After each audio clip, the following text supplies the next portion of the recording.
Welcome back to Temp Reefing. Here is an update on the Waterbox Nano. We've got some softies, and we tried out a hand at a couple of little Possilopora and bird's nest. Unfortunately, what we have found is that there's quite a significant issue with the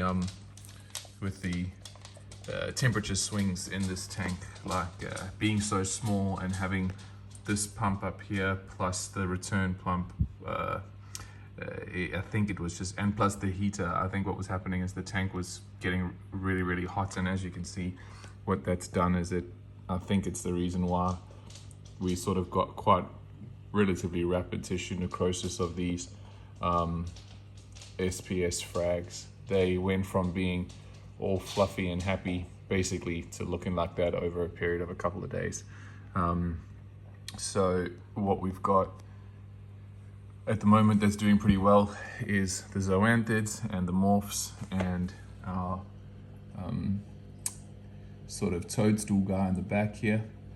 We have also got quite happy looking morphs, and there's some over there. The only addition that there is in this tank, those few zoanthids also for some reason have just sort of given up. I don't know why. Don't know if it's got anything to do with, like I said earlier, maybe the temperature swings or something. But anyway, yeah, those ones have given up a little bit.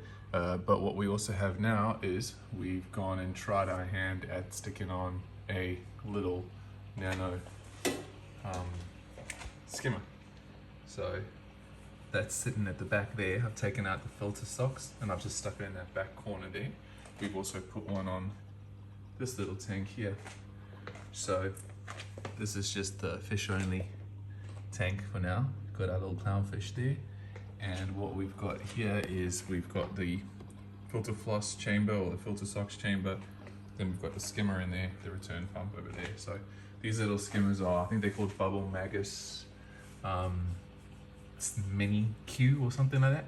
But I literally only put it on today, so I've got no idea how it's working or how well it's going to work. I just put them on today. But otherwise, the softies are doing really well. So what we'll most likely end up doing is taking out these dead frags from up there and filling the tank up with stuff that I know is kind of bulletproof, or stuff that's proving to be working pretty well in here, namely the soft corals, the morphs, zoas.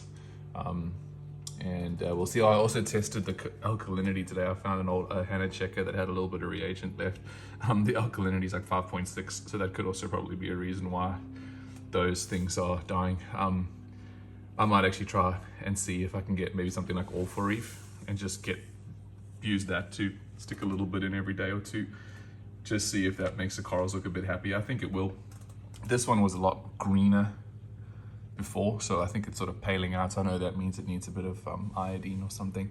That one also was a little bit more green a week or so ago, a couple of weeks back. So I think some iodine might help out the softies. They do pretty nicely when you chuck some iodine in them.